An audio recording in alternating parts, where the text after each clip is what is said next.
And don't let one of these items I sent get away from you. Oh, good Lord.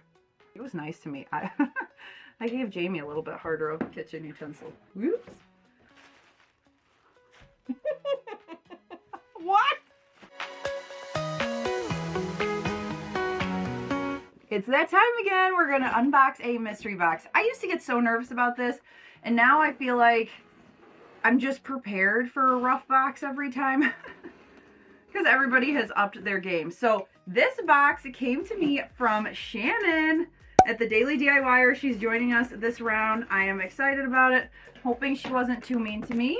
And I packed up a box and sent it over to Jamie from the Crafty DIY Guy. I feel like I was partially mean.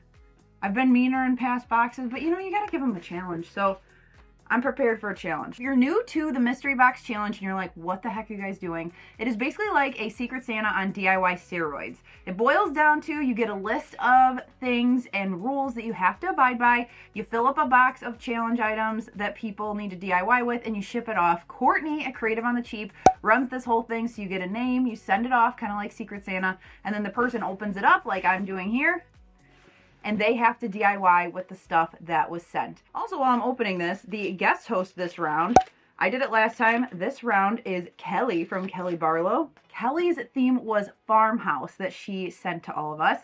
So here on the screen are all the rules. So you could pick, the top ones were sender's choice. Then you had to have things like wood and a kitchen utensil and something like a garden tool. All that fun stuff. So let's without further ado, see what Shannon sent me. Hey girl, hope you have your farmhouse vibes dialed in for this challenge. I know you'll knock it out of the park. Have fun and don't let one of these items I sent get away from you. Oh, good Lord. Don't let one of the items I sent get away. These like runs. There's also challenge items in here that are going to be hard to DIY with, and they are wrapped separately. So she's got these covered. We're going to wait to open these until the end. But one of the challenge items had to be dirt, and it said get as creative as you want to. So this says dirt, looks like it anyway. So we're going to put those there. The first thing I see are burlap flowers, which thank you, Shannon, for sending these, because we have to work in either jute twine or burlap into every single DIY. That's the farmhouse vibe of all of it. So I like jute and burlap. Do I put it on everything? No. So that will be a challenge for me. So this is supposed to be the farm animal. I mean, I've seen these on farms, but oh, I hate snakes. But it says farm animal, sort of. It is a wood snake. I don't know if Shannon needs to like go back to like, what are farm animals? Like she lives in an area that you would know. I don't know. That's funny. I got a kick out of that. Oh, a little wood piece. Okay, so this is the made of wood. The next one is this. This is the must have galvanized metal. Okay, so it's a little picture frame. This is the garden tool. That doesn't even work, but the American Gothic like painting. It's the guy with the pitchfork. Well, I guess the wife does it. I don't know. Okay, I'm giving Shannon a hard time for farm animals, and I'm like trying to talk about art that I don't know. But nonetheless, we'll move on. Kitchen utensil. It was nice to me. I gave Jamie a little bit harder of a kitchen utensil. Whoops. Home. Oh no. Oops. Runaway bark from the wood piece. And then this is a kitchen measurement sign. This is cute. Shannon, thank you. Okay. Wait. I haven't opened the challenge items yet. So maybe I should. I mean, thank you for these. Oh.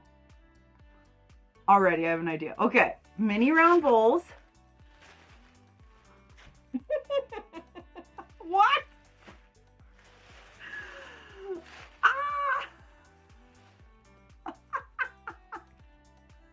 Touche, Shannon. Touche.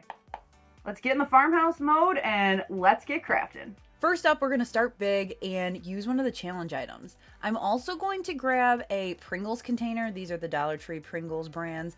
And the great thing about these bowls is they fit perfectly on the lid of Pringles containers. I'm going to use some hot glue to attach the bowl to the top so it's all one unit. And I'm going to make sure to get rid of any little wispies. Then I'm going to take it outside and spray paint it. Now you are going to want to use whatever spray paint color works for the motif you're going for. I was going for both vintage and Americana, so I did one in smoky beige and one in this moss color. Then to coordinate with those tops, I am going to grab some cardstock. These are both from Hobby Lobby. I did this kind of paisley one to give the Americana vibes for the summer, and then I also did more of a general one with a green plaid.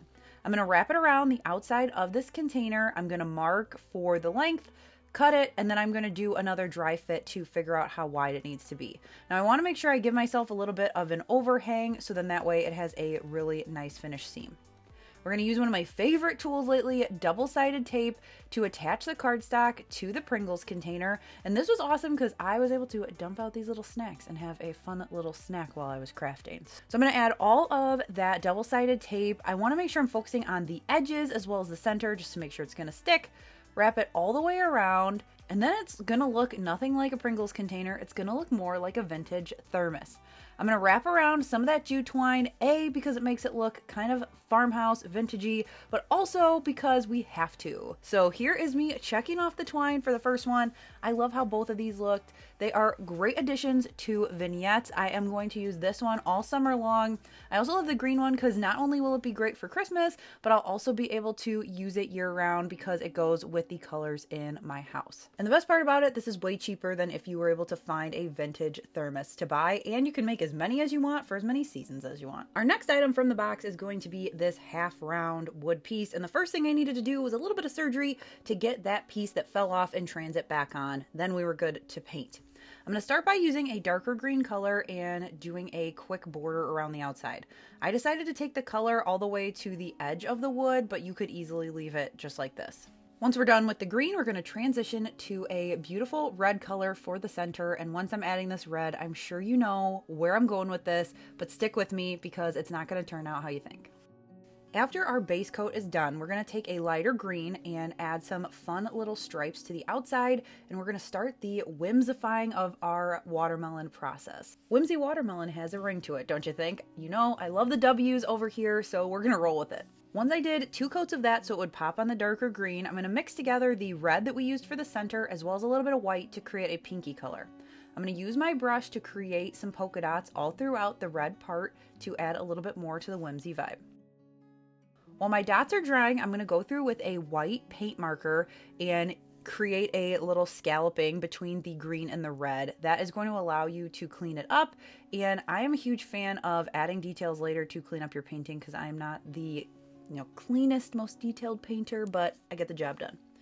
Then I'm going to use a black paint marker to add dashes and dots where the dark green is on the outside, as well as draw on a bunch of little watermelon seeds. While the watermelon seeds are drying, I also went through with my white paint marker to add that to the lighter green sections to give it a little bit of contrast. And then when your seeds are dry, I added just a little bit of extra oomph to the seeds, as well as adding these little kind of bubble reflections to my polka dots. Here we are for the watermelon, but I thought I could do you one better. Now let me be totally transparent. This is what my craft room looks like right now. And look at this hot mess when I was trying to get it out. I'm keeping it real.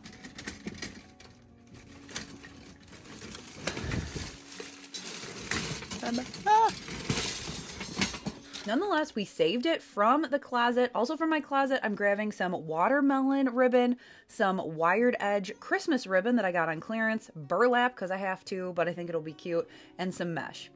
So we want 8-inch pieces here for our wreath, and a fun way to do that to save your sanity, because you're going to need like 35 of these pieces, measure 8 inches and then wrap it around like this. So just go over and over and over on each other. Then when you are to the end, you can just go ahead and snip right through, one cut either end, and it will save your sanity, I promise, when we're cutting that many of all of these colors. I ended up needing about 35 bunches total, so I did that with my gingham, my watermelon, my burlap, and the green mesh tooling ribbon from Dollar Tree. Now for the burlap, this came from Hobby Lobby. They have it all the time in their seasonal sections. I decided to cut that into 3 strips, and then I decided to cut my green stuff into 2 sections. That way they were similar widths to my other ones so that one color didn't overtake anything.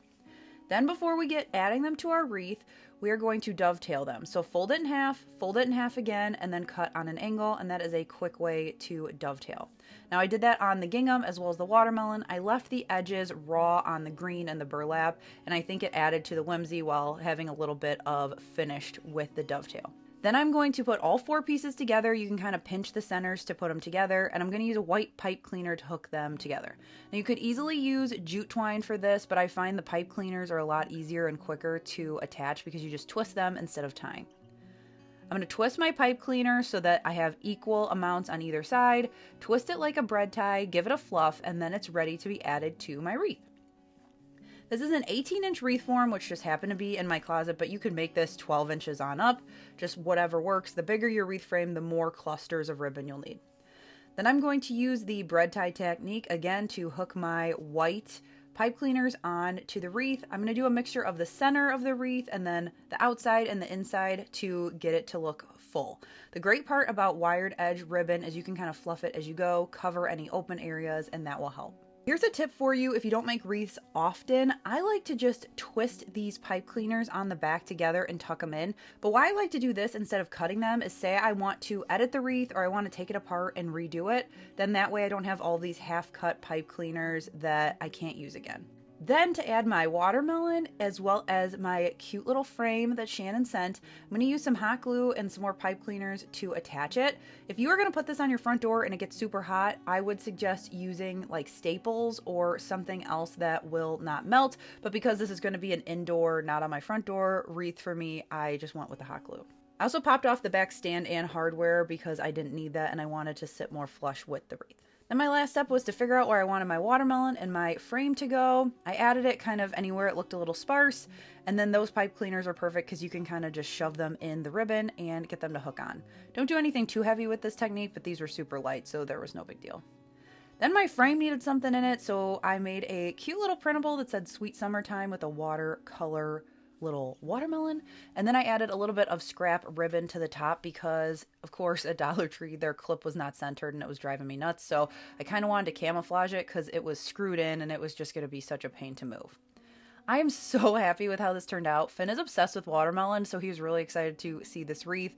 I love that it extends past like 4th of July. I can have this up all the way up to Labor Day, and I love the little pops of green in it as well. Hey Craft Buddy, I sure hope you are loving this round of the Mystery Box Challenge, and if you are, I need you to do me a favor. Head down to the description and you are going to want to vote for your favorite projects, for your favorite challenge items, who was the most ruthless with their challenge items, and who did the best overall with the challenge. That'll be open for the next week, and then all the information will be down in the description on when it will be announced. Courtney does a fun award show and announces all of those winners, so if you missed the ones from the last 2 rounds, I will link those down in the description. I know a lot of you have asked, like, who won last time and all that, so I'll put that down below so you can check it out. Now let's get back into the DIYs. After I finished that watermelon wreath, I saw this spoon and I thought, how cute would it be for a watermelon handled spoon? So I started by painting, and then I realized, girl, what are you doing? You are not going to be able to paint a straight line, so put some painter's tape on there. That's what I did, and then I was ready to get going and it would look a lot more crisp and clean. I did the red, and while the red was still wet, I added a little bit of the medium green, and then I also added the dark green. I'm also using a little bit of water on my brush to help it kind of fade together so it looks almost kind of like an ombre. I wanted them to kind of go into each other. It took me a couple jabs, but I was finally able to get the look that I was going for. Once that had all dried, I used my black paint marker to add some seeds to the handle, and then I decided to use some of this Maker's Magic. I have the gloss, but I've heard through the grapevine it also comes in matte, so I need to get that. But it's a waterproof sealer, and I decided to seal the handle, so then that way the actual spoon part and the handle can be washed without it running. It needs to cure for a couple days, but then I am excited to use this summer. I thought it'd be nice for something easy to scoop, nothing too messy, but I will test it out and I'll have to let you know how it works. If you've used the Maker's Magic with food, because it says it is food contact safe, let me know down in the comments. I'd love to hear your thoughts. And of course, can't forget the twine. I added a little hanger so it would go on my ladder. If you're anything like me and looked at this cake mix and thought, what are you going to do with that? Well, you're not alone, because I thought that too. I thought for so long and hard, and finally I was actually searching on Pinterest for something else, and I saw a recipe from Bakerella. They were so cute, and I thought, hey, they look like I could make them myself. Let's see. So I made the chocolate cupcakes to the instructions on the box. And then I got some of these really cute parchment paper cupcake liners to go into my pan. I added 3 tablespoons by using my 1.5 tablespoon scoop. This is so helpful to have not only for cookies, it's kind of like an ice cream scoop, but I also use it for batter. It is super helpful. Then I popped those in. I followed all the instructions on the container, and I also made sure that they were fully cooked by putting a toothpick in, and if it came out clean, I was good to go. Now here is where the magic happens. You're going to take some icing. Of course, mine's store-bought because I am not the best baker, but I do what I can. And you're going to start by creating essentially a mohawk on the center of your cupcake. Realistically, I would like these to be vanilla cupcakes, but you know, there's not vanilla looking dirt, so here we are. And I'm going to roll that part of the frosting onto some white sugar dusting sprinkles. Sanding sugar, I think is the official name. Then I'm going to do the same thing on one side with red. So you're going to add your frosting, roll it in the sprinkles, and then I'm going to do the same thing on the other side, frosting, and then roll it in blue sprinkles. And then the final little piece de resistance is this cute little straw. I cut some paper straws and it gets popped in there, and oh my gosh, how cute. A huge thank you to Bakerella and the Pinterest powers that be for putting this in my path. I will link her tutorial down below. She literally did red, white, and blue cake batter, and then like it is so next level. But these would be so fun to do for the 4th. They would be so cute for kids to help you do too, because they're pretty easy. And don't worry, I didn't forget the twist with the twine. I put 6 of these in a container so that we could share them with a neighbor, put the lid on, wrap them up with the twine, and created this really quick and easy a little treat for someone sweet. Happy 4th of July, and look how cute! I am so happy with these, and I will be making these cupcakes again. All right, craft buddies, are you still with me? If you are, head down to the comments and leave either a cow emoji or put the word cow in your comment. So with this one, we're going to start with the mason jar sign, and what I did is I snapped a quick picture before I painted the entire thing black. I wanted a fresh, clean slate to work with, but I also wanted those beautiful lines. So using the picture, I was able to recreate the mason jar, not exactly, but pretty close. I am much better when I am looking at a picture versus trying to wing it. So this truly helped me get it back to where I wanted. Now, I don't know what came over me, but every time I looked at this, I thought I need to make a sign for my mom. So this is my mom, Carol.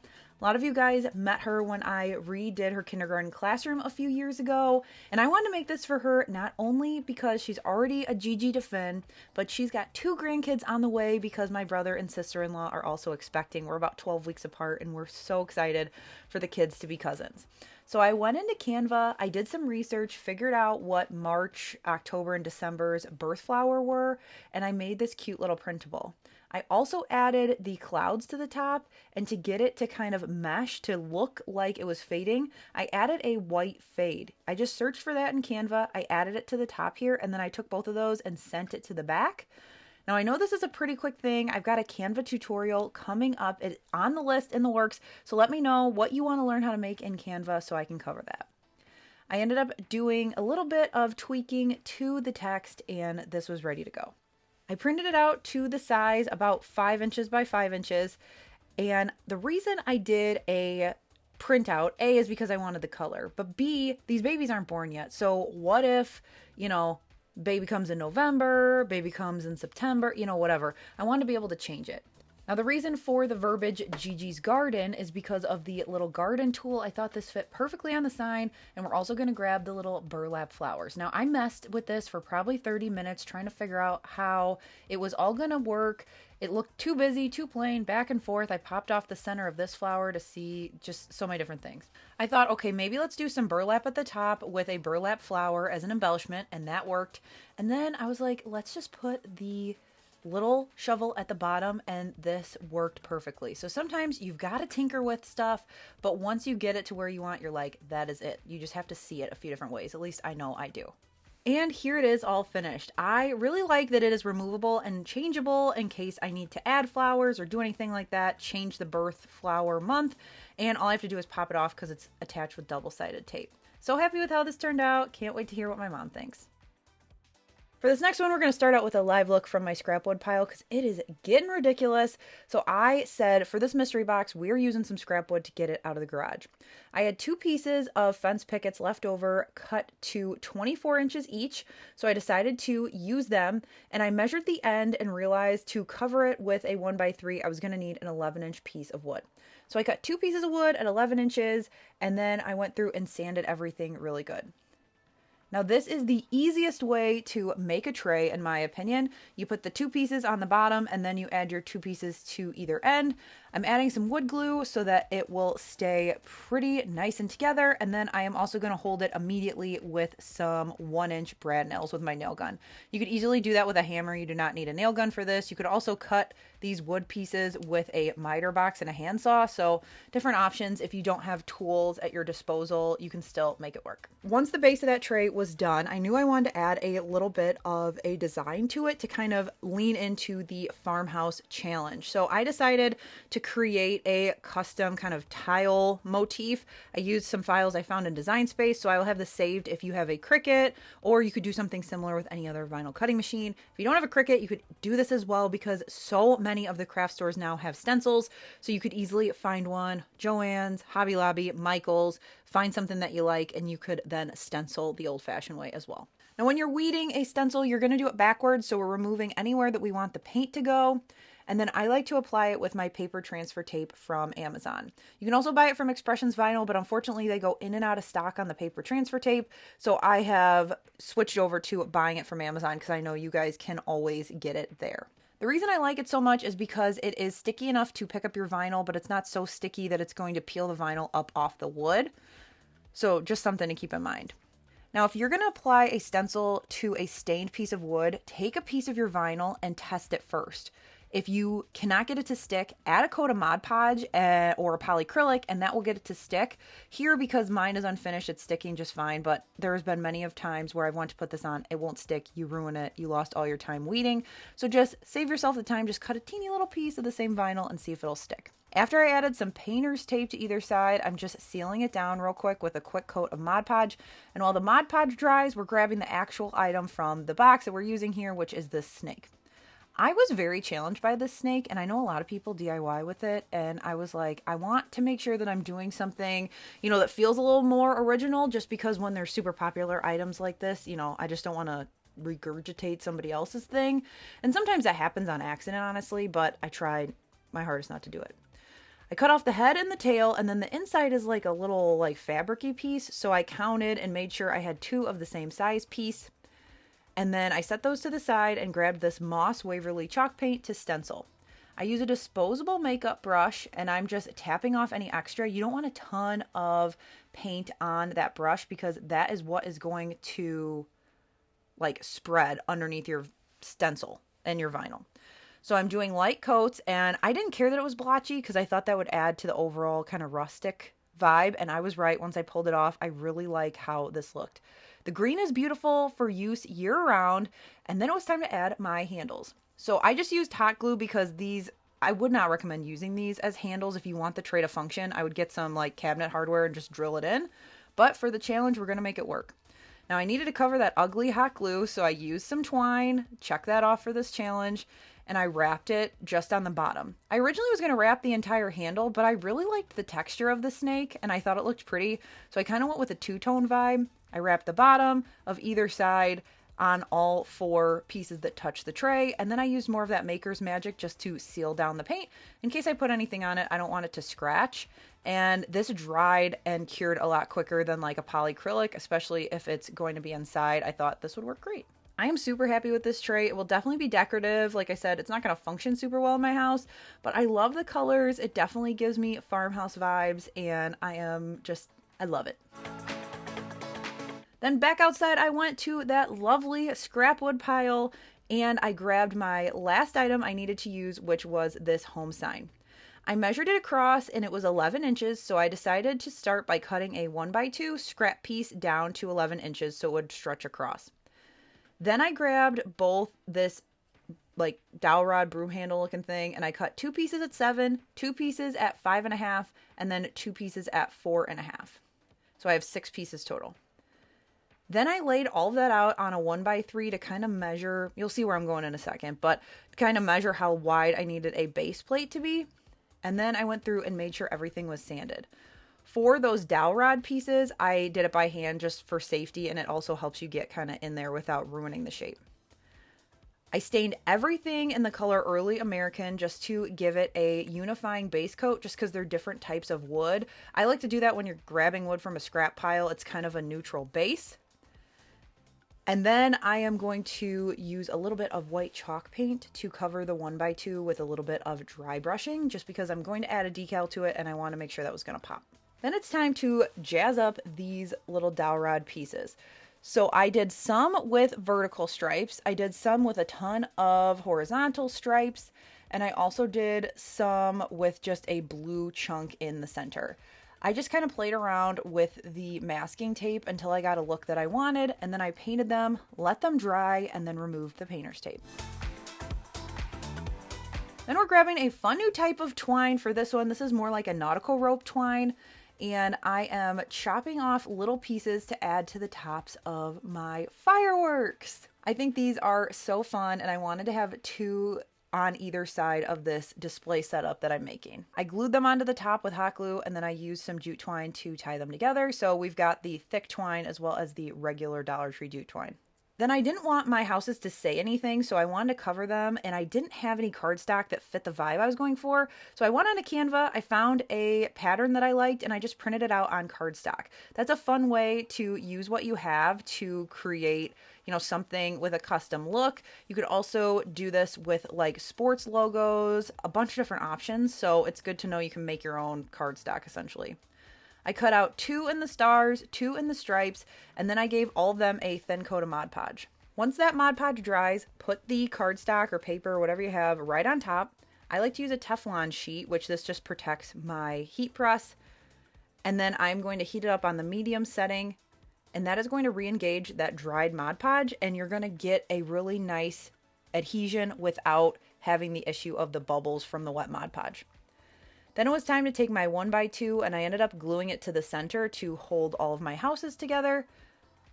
And then I took that piece and glued it to the front of the 1x3, which I did, and then I decided I didn't want it to be there. So I ended up gluing this on. I glued the 2 firecracker bundles on either side, and then I ended up popping off the front piece because I didn't like where it was.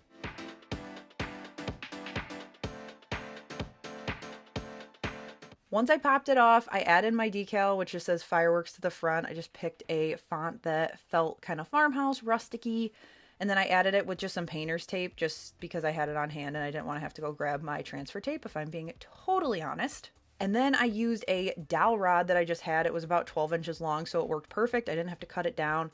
I glued it to the back to act kind of like a kickstand, and then I glued that whole chunk to the top of the 1x3, and it looked so much better. It looked like there was kind of a gaping hole in the back, but once I moved it, it was just all one piece, and that just worked so much better. So here is the final result. I love this. This is going to be perfect to put out for the next week for 4th of July. And the great thing is if you've got these houses hanging out in your stash, you could put whatever wording you want on there. You could put Christmas trees on either side. You could put pumpkins. There are so many different options, especially when you have the ability to make your own scrapbook paper. That's going to do it for this round of the Mystery Box Challenge. I hope you loved all of these projects. Be sure to go down, get more information on how to vote. And I also have the full playlist down in the description so you can watch mine. You can then go watch Jamie's, loop all the way around to Shannon's, and then back to me so you can see everybody's projects and then vote for your favorites. Also, I want to give you guys a huge thank you for all the love that you left on my announcement video last week. I am so thankful to have such a loving community here on YouTube, and hopefully I can keep feeling better each week. I was able to crank these out this week, and hopefully each other week in the second trimester is going to be better and better. Fingers crossed. Thanks so much for watching, and I'll catch you guys in the next one. Bye!